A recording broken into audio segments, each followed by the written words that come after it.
Embote, everyone. Siemi. ¿Cómo estás? Buenos días. Buenas noches. Bonjour. Good day. Grand Rising. Whatever time frame it is. Wherever you watching this from, greetings. All right, yeah, see the title. World War III is already here. All right. World War III is already here. I don't know how else to say. I don't know what else to say. It's already here. All right. We don't need it to actually begin to know it's already begun. You know, if you've been watching this Russian, if you've been watching this war in Russia and Ukraine, you've been watching how it's been unfolding, you already know, or you should know, that World War III is already here. Now, in the beginning of the year, I made a video, right? And in this video, it was called 2022 is like warning about the year 2022. All right. And I did this video maybe about a month before the war actually begun. And as I've been watching this war unfold, I see many things that are happening throughout the whole world at the same time. You have China that's saying they want some problems, they want some smoke with Taiwan. You have Iran and some Muslim countries that want to go after Israel.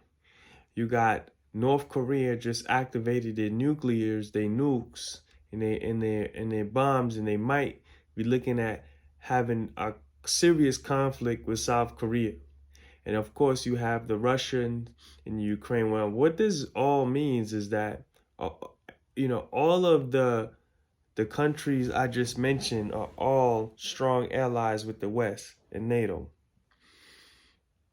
You have Switzerland that just said they're going to join NATO. You have Finland that just said they're getting ready to join NATO, and they're right next to Russia. And Russia invaded Ukraine for that particular reason. So this war is not going away.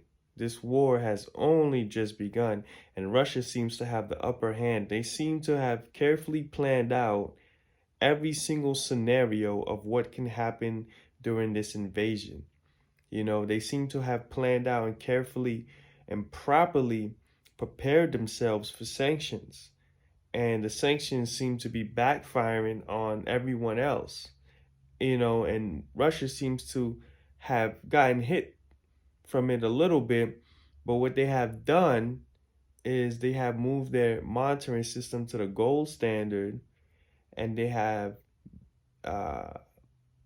breached their own contracts with all of the European countries and said, you have to buy our oil, right, in our money now. You can't even use your money anymore. So they found ways to kind of stabilize their economic system, and they say that when they win this war, their economics are going to be back A1, like back where it was, because Ukraine is outmatched in this war.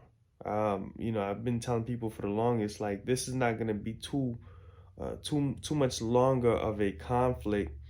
They're pretty much outmatched, like really outmatched. Like, Russia hasn't even been using like some of the more lethal weapons. I don't really see them using nuclear weapons because they're literally right there, but you never know. I think that would be insane, right? But you never know.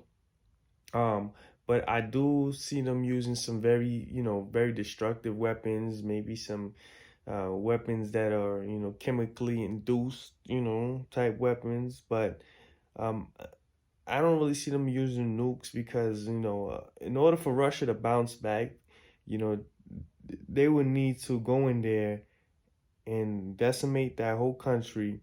But also, they don't want to decimate it to the point where they can't take over their resources. Now, check this out. So the U.S. gets 80% of semi-microconductors. from Ukraine. 80%.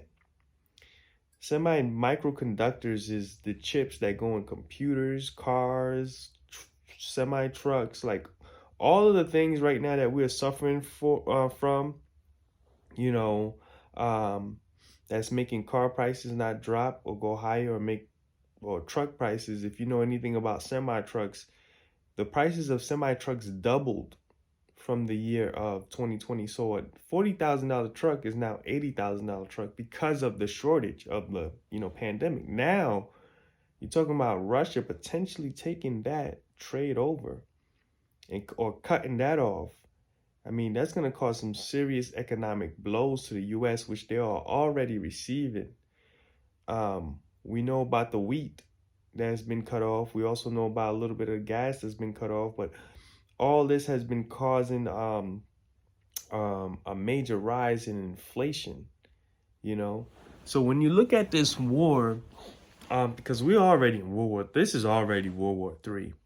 You know, you have from the very beginning, you have the U.S. supplying Ukrainians with weapons, all types of weapons.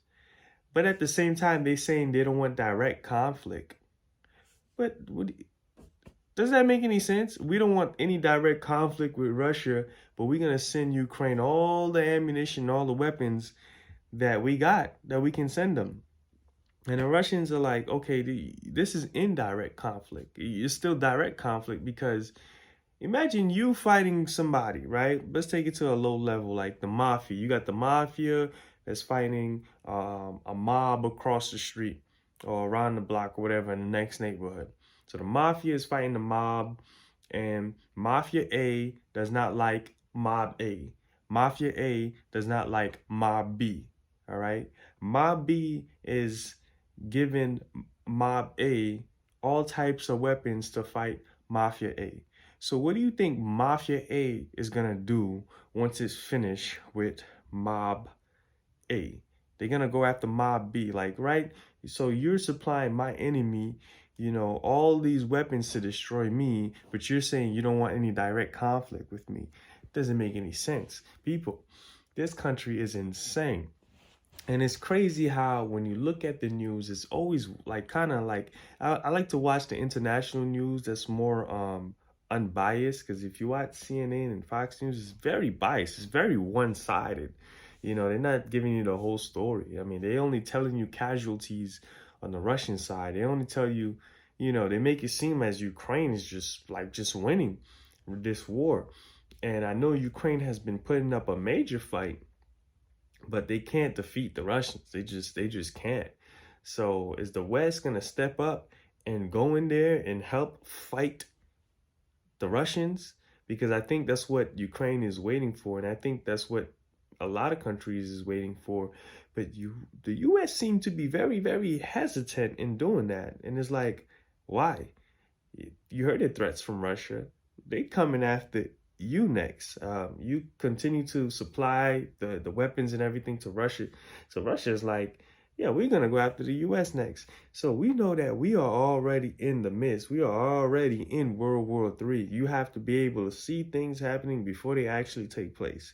And you have to be able to say to yourself, how am I going to prepare myself, my family, my loved ones for this war that's getting ready to take place and come to American soil, in this or city near you real soon. Because what they don't want to tell you is how close the West Coast and Russia is. I mean, it's very, very close.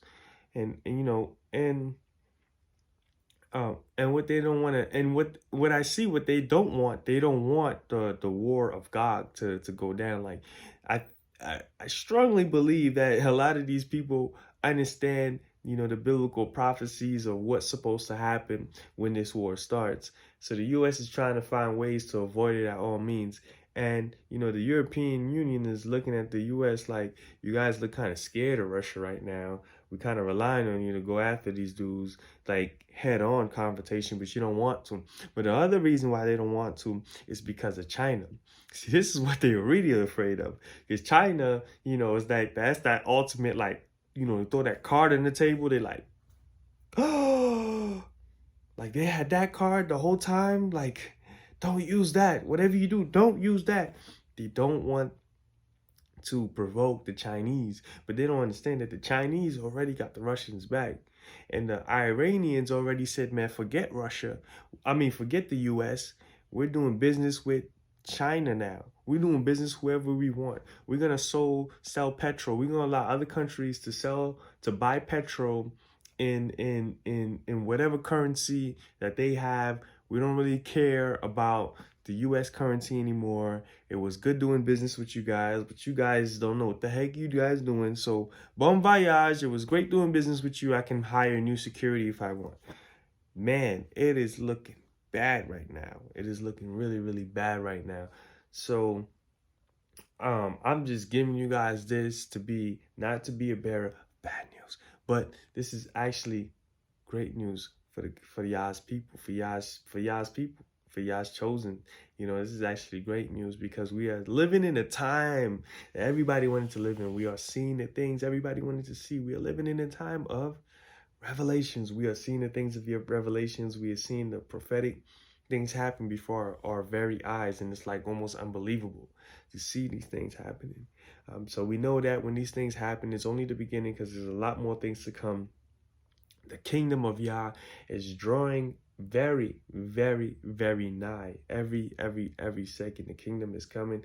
All right, the kingdom is coming. The kingdom is already here, but it's gonna manifest in a major way. It's already coming. The prophets are rising up. The awakening is happening. People are waking up. People are coming up out of their slumber, and it's a beautiful thing to see. You know, how so much of our people are waking up in this awakening, and we've seen everything is like everything's happening at the same time. So you know we just at all right now. We just appreciate everything that Yambe is doing, everything the Most High is doing. We are appreciating. So I just want to say peace and blessings to Yemi, and catch you on the next vid.